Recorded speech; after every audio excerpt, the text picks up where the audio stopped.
சேப்பாக்கத்துல CSK 210 டார்கெட்டை கொடுத்திருக்காங்க. இந்த 210 டார்கெட்டை கொடுக்கிறதுக்காக சிவம் துபே பீஸ்ட் மோட்ல ஆடினாரு. நேத்து சிஎஸ்கேவோட ஃபர்ஸ்ட் ஹாஃப் முடியும் பொழுது எல்லா சிஎஸ்கே ஃபேன்ஸும் என்ன பண்ணாங்கன்னா புது சூப்பர் ஸ்டார் ஆயுஷ் மாத்திரை தான் தூக்கி வச்சு கொண்டாடினாங்க. ஏன்னா எல்லாருமே அவுட் ஆகிட்டு இருக்கும் பொழுது அவர் மட்டும் போட்டு பொழந்துகிட்டு இருந்தாரு. இதெல்லாம் சந்தோஷம் தான். அடுத்துதான் ஒருத்தன் வந்தான் பாருங்க, பிரியன் ஷாரியா 11 பாலுக்கு 39. எல்லா பக்கமும் ராக்கெட் விடுறான். இந்த ஸ்னைப்பர் ஷாட் அடிக்கிறவங்க மறைஞ்சிருந்து அடிப்பான்ல, அது எப்படி அடிக்கிறான் என்ன அடிக்கிறான்னு தெரியாது. அந்த மாதிரி போட்டு பொழந்துட்டாரு. சிஎஸ்கே ஆடினதே அதிரடியான பேட்டிங் தான். அப்ப பஞ்சாப் சேஸ் பண்ணது அசுரத்தனமான பேட்டிங். சோ இந்த போட்டியில என்னென்ன நடந்ததுன்னு சொல்லிட்டு தொடர்ந்து வீடியோக்குள்ளார பார்ப்போம். இந்த போட்டியில டாஸ் வின் பண்ணது பஞ்சாப் அணி. கொஞ்சம் கூட யோசிக்காம ஷ்ரேயஸ் ஐயர் இங்க போலிங்க சூஸ் பண்ணிட்டாரு. நெக்ஸ்ட் ருத்ராஜ் கெய்க்வாட், சஞ்சு சாம்சன் ரெண்டு பேருமே தொடக்க வீரர்களா களத்துக்கு வராங்க. ருத்ராஜ் மேல கூட பெரிய எதிர்பார்ப்புலாம் இல்ல, ஆனா சாம்சன் மேல மிகப்பெரிய எதிர்பார்ப்பு இருக்கு. இதுக்கு காரணம் என்னன்னா T20 வேர்ல்டு கப்ல 3 50க்கு மேல அடிச்சு தொடர் நாயகன் விருதையும் வாங்கி இருக்காரு. அதே சூட்டோட ஐபிஎல்ல வந்து செம்ம பெர்ஃபார்மன்ஸ் கொடுப்பாருன்னு சொல்லிட்டு தான் எல்லாருமே எதிர்பார்த்தோம். ஆனா ஃபர்ஸ்ட் மேட்ச் ராஜஸ்தானுக்கு எதிராக 6 ரன்ல அவுட் ஆயிட்டாரு. இப்போ பஞ்சாபுக்கு எதிராக பாட்லட் வீசின பந்துல 7 ரன்ல காலி ஆயிட்டாரு. ஆக மொத்த ஃபுட்வொர்க் சரியா வரலன்னு சொல்லிட்டு ஃபர்ஸ்ட் மேட்ச்ல சொன்னாங்க. ஆனா இந்த மேட்ச்ல அப்படிலாம் கிடையாது. கொஞ்சம் ஸ்விங் கிடைக்கல. அவர் 4 அடிச்சு நல்ல ஸ்ட்ராங்கா தான் இருந்தாரு. ஆனா அவரால் அந்த பாலில இருந்து தப்பிக்க முடியல. இருந்தாலும் சென்னை சேப்பாக்கம் மைதானம் அவருக்கு ரொம்ப குறைபாடுடைய மைதானமா தான் மாறி இருக்குது. இது வரைக்கும் 5 இன்னிங்ஸ் இந்த இடத்துல விளையாடி இருக்கிறாரு. 59 ரன் அடிச்சிருக்காரு. இப்ப பெஸ்டா சேப்பாக்கம் மைதானத்துல எவ்வளவு அடிச்சிருக்காருன்னா இது வரைக்கும் 26 மட்டும் தான் அடிச்சிருக்காரு. சரி, T20 வேர்ல்டு கப்லயாவது ஏதாவது பண்ணிருக்காருன்னா ஜிம்பாப்வே அணிக்கு எதிராக வெறும் 24 ரன் மட்டும் தான் அடிச்சிருக்காரு. சிஎஸ்கே அணி 14 ரன்னுக்கு ஒரு விக்கெட்டை இழந்துடுச்சு. இந்த இடத்துல எல்லாருக்குமே பயம் கொடுத்திருக்கும். ஆனா எங்கிருந்து வந்தாருன்னு தெரியல, எப்படி வந்தாருன்னு தெரியல. ஆயுஷ் மாத்திரே பஞ்சாபுக்கு ஆயில குறைக்கிற மாதிரி ஒரு நாக்க விளையாடிட்டாரு. விக்கெட் எடுத்த பாட்லட்ட கொஞ்சம் பொறுமையா ஆடுவாருன்னு பார்த்தா அவர் ஓவர்லயே 3 பவுண்டரிய தொடர்ச்சியா அடிச்சு ஆர்டிக் 4 அடிச்சிருக்காரு. நெக்ஸ்ட் அந்த பவர் பிளே முடியும் பொழுது எப்பொழுதுமே சிஎஸ்கே அணி குறைவான ஒரு டார்கெட்டை தான் செட் பண்ணுவாங்க அந்த பவர் பிளேக்குள்ளார அப்படின்ற ஒரு பேர் இருந்தது. அந்த பேரை ஒட்டுமொத்தமா உடைக்கிற மாதிரி இந்த இடத்துல 57 ரன்னுக்கு ஒரு விக்கெட்டை இழந்து ஸ்ட்ராங்கான நிலையில இருந்தாங்க. சரி, பவர் பிளே முடிஞ்சு போச்சு, இதோட பொறுமையா இருப்பாங்க தான் பார்த்தாங்க. ஆனா ஆயுஷ் மாத்திரை விடல. நான் அடிப்பேன், எவனா இருந்தாலும் சரி, யான்சனே போட்டாலும் சரி நான் அடிப்பேன்னு சொல்லிட்டு 2 6 செதற விட்டாரு. நெக்ஸ்ட் ஸ்டோனிஸ் வந்தாரு. அவருடைய ஓவர்லயும் ருத்ராஜும் சரி ஆயுஷ் மாத்திரவும் சரி கொஞ்சம் கூட பொறுமையா ஆடல. அவனையும் அடிப்போம்னு சொல்லிட்டு 2 6 அடிச்சாங்க. இங்க எங்க கட்டுப்பாடோட இருந்தாங்கன்னா சஹால் வீசும்போது மட்டும்தான் கட்டுப்பாடோட இருந்தாங்க. அதாவது 8வது ஓவரும் 10வது ஓவர்ல மட்டும்தான் குறைவான ரன் அடிச்சு 13 ரன் மட்டும் தான் அடிச்சிருக்காங்க 12 பந்துக்கு. மொத்தமா 10 ஓவர் முடியும் பொழுது 101 ரன்னுக்கு எந்த ஒரு விக்கெட்டையும் இழக்காம ஃபர்ஸ்ட் 14 ரன்ல ஒரு விக்கெட் விழுந்தாங்க பாருங்க. அதோட நின்னுட்டாங்க. ரொம்ப ஸ்ட்ராங்கான நிலைக்கு வந்துட்டாங்க. இதுக்கிடையில ஆயுஷ் மாத்திரை 29 பால்ல தன்னுடைய 50யை கம்ப்ளீட் பண்ணிருக்காரு. செம்ம சாதனை. அதாவது ஸ்பின்னர் போட்டாலும் சரி, அதே மாதிரி ஃபாஸ்ட் போட்டாலும் சரி, யார் போட்டாலும் சதற விடுவோம்னு சொல்லிட்டு 4 பக்கமும் சதற விட்டு இருந்தாரு. இதுக்குள்ளாரவே 4 6 4 பவுண்டரி அடிச்சிட்டாரு. அதே மாதிரி இன்னொரு மகத்தான சாதனையை பண்ணிருக்காரு சுரேஷ் ரெய்னா. 21 வயசுல சின்ன வயசுல சிஎஸ்கே அணிக்காக சேப்பாக்கம் மைதானத்துல 50 அடிச்சவர்ன்ற ஒரு பெயரை வச்சிருந்தாரு. ஆனா இப்போ அந்த பெயரை தட்டி போனது யார் தெரியுமா?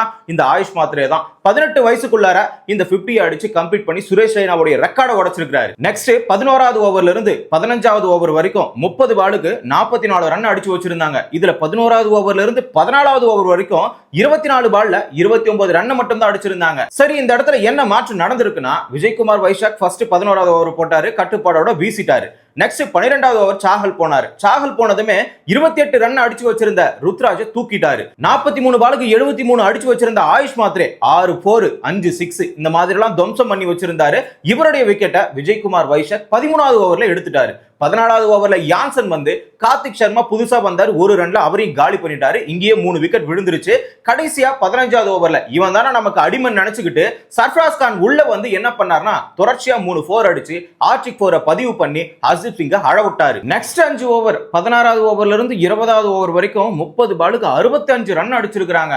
இதுல சர்ஃப்ராஸ் கான் அவுட் ஆகும்போது 12 பாலுக்கு 32 ரன் அடிச்சு வச்சிருந்தாரு. 6 4 ஒரு 6 வேற அடிச்சு வச்சிருந்தாரு. ஆனா அவர் அவுட் ஆகும்போது கூட 3 4 தொடர்ச்சியா அடிச்சுட்டு தான் அவுட் ஆகி இருக்கிறாரு. அதுவும் யாருடைய ஓவர்ல அவுட் ஆகி இருக்கிறாரு? விஜய்குமார் வைஷாக். இந்த இடத்துல 4 பவுலர் தான் போட்டிருக்காங்க. அதாவது பாட்லட் 2 ஓவர் போட்டிருப்பாரு, விஜய்குமார் வைஷாக் 1 ஓவர் போட்டிருப்பாரு, யான்சன் 1 ஓவர், கடைசி ஓவர் ஹர்ஷித் சிங். இவங்க 5 பேரும் சேர்ந்து என்ன தெரியுமா பண்ணிருக்காங்க? 11 ரன் ஒரு ஓவர்ல, 12 ரன் ஒரு ஓவர்ல, 13 ரன் ஒரு ஓவர்ல, 14 ரன் 2 ஓவர்ல கொடுத்து மொத்தமா 65 ரன் கொடுத்திருக்காங்க. அப்படி யார் அடிச்சது? இந்த இடத்துல சர்ஃப்ராஸ் கானும் அவுட் ஆயிட்டாரு. நெக்ஸ்ட் வந்து பாத்தீங்கன்னா பிரசாந்த் வீர் தான் உள்ள இருந்தாரு. அவரு அடிச்சாருன்னா கிடையவே கிடையாது. நம்முடைய சிவம் துபே மட்டும் தான் போட்டு பொளந்திருக்கிறாரு. அதாவது 27 பாலுக்கு 45 ரன், 5 4 ஒரு 6. கடைசி ஓவர் வரைக்கும் உள்ள இருந்து 209 ரன் அடிச்சு 5 விக்கெட்டை இழந்து சிஎஸ்கே அணி டார்கெட்டா பஞ்சாபுக்கு 210 கொடுத்திருக்காங்க. நெக்ஸ்ட் சிஎஸ்கே டீம் செம ஜாலியா இருந்தாங்க. சிஎஸ்கே கோட்டை நம்மளுடைய சேப்பாக்கத்துல 210 என்ற டார்கெட்டை கொடுத்திருக்கிறோம். இதுக்கு மேல நாம ஏன் பயப்படணும்? எப்படிப்பட்ட பவுலரை போட்டாலும் நம்ம அசால்ட்டா சுருட்டிடலான்ற ஒரு கனவுல தான் இருந்தாங்க. லஸ்ஸியை குடிச்சுக்கிட்டு இருந்த பஞ்சாப் அணி அழகா களத்துக்குள்ளார வந்தாங்க. பிரியன்ஷ் ஆர்யா யாருங்க இவன்? போட்டு பொளந்துட்டான். எவ்வளவு பெரிய ஸ்டாண்டர்ட் பவுலரா இருந்தாலும் சரி, நான் எல்லா பக்கமும் செதற விடுவேன். ஃபர்ஸ்ட் பால் 2வது பால்லாம் பார்க்க மாட்டேன். போன வருஷம் ஃபர்ஸ்ட் பால்ல இந்த கலீல் அகமது ஓவர்ல ஃபர்ஸ்ட் பாலே 6 அடிச்சிருக்காரு. இந்த முறை 4 அடிச்சிட்டு அடுத்த பால்ல 6 அடிச்சிருக்காரு. ஆக மொத்தம் ஃபர்ஸ்ட் ஓவர் கதி கலங்க வச்சிட்டாரு. 2வது ஓவர்ல மேட் ஹென்றி நியூசிலாந்தோட பெஸ்ட் பவுலர். டேய் நான் மேட் ஹென்ரிடா, பயங்கரமான ஒரு பவுலர். என்ன போட்டு இந்த சாத்துற 3 4 ஒரு 6, 20 ரன் 2வது ஓவர்ல மட்டுமே. ஆக மொத்தம் பவர் பிளேக்குள்ளார கலீல் அகமது 3 ஓவரை வச்சு 28 ரன் கொடுத்தாரு. கலீல கதமாக்கிட்டாரு இந்த பிரியன்ஷ் ஆர்யா. நெக்ஸ்ட் அன்சுல் கம்போஜ் ஒரே ஒரு ஓவர் தான் போட்டிருப்பாரு. அவருடைய ஓவர்ல ஒரு ஆர்டிக் 4 யார் போட்டாலும் அடிக்கிறாரு. இன்னொரு பக்கமா 2 ஓவர் தான் வீசிருக்காரு மேட் ஹென்றி. 3 ஓவரை போட்டு கலீல் அகமது 28 கொடுத்தா மனுஷன் 2 ஓவர்ல 28 கொடுத்திருக்காரு. அன்சுல் கம்போஜ் 12 கொடுத்திருக்காரு. ஆனா ஒண்ணு, பவர் பிளேல 68 ரன்னுக்கு ஒரு விக்கெட்டை இழந்துட்டாங்க பஞ்சாப் அணி. அப்ப யார் அவுட்னு தானே கேக்குறீங்க?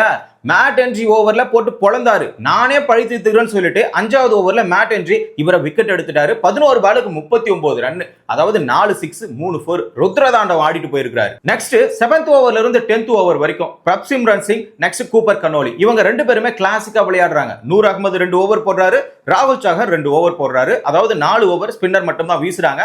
35 ரன் அடிக்கிறாங்க 24 பாலுக்கு.